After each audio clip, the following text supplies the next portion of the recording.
নমস্কার বন্ধুরা, আজকে তোমাদের সঙ্গে আরও একটি সুন্দর ভিডিও নিয়ে চলে এসেছি। দেখো, তো আজকে তোমাদের সঙ্গে শেয়ার করব আমাদের নিজেদেরই চাষ করা চাল কুমড়ো। এই চাল কুমড়োর কত রকমের রেসিপি হয় বলো তো বন্ধুরা। তো আমিও একটু অন্য ধরনের একটা রেসিপি নিয়ে চলে এসেছি। তো এখানে আমি করব সর্ষে পোস্ত দিয়ে চাল কুমড়ো ভাজা।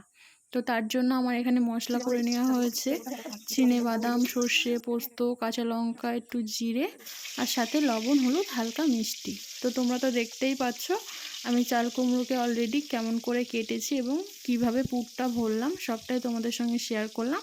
এবার একে একে আমি তেলের মধ্যে দিয়ে, এই আঁচটা থাকবে মিডিয়াম টু লো আছে, ঢেকে এইভাবে ভেজে নেব। তো দেখো আমার কিন্তু ভাজাটাও অলরেডি হয়ে গেছে, জাস্ট এরকম লাল লাল করে ভাজবো। আর চাল কুমড়োটা তেলে দেওয়ার পরে একটু ঢেকে রাখবে একদম লো আঁচে দিয়ে।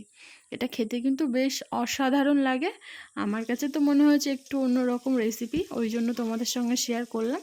তোমরাও অবশ্য কমেন্ট করে জানিও এটা বাড়িতে কে কে করে খেয়েছো বা কে কে জানো না। আমি কিন্তু এটা বিয়ের আগে জানতাম না, বাট শ্বশুরবাড়িতে এসে প্রথম খেয়ে আমি তো এর প্রেমে পড়ে গেছি। তো চাল কুমড়ো খেতে যারা ভালোবাসো না তার জন্য এই রকম করে একটু রান্না করে দিলেই জাস্ট চেটে পুটে সব খেয়ে নেবে।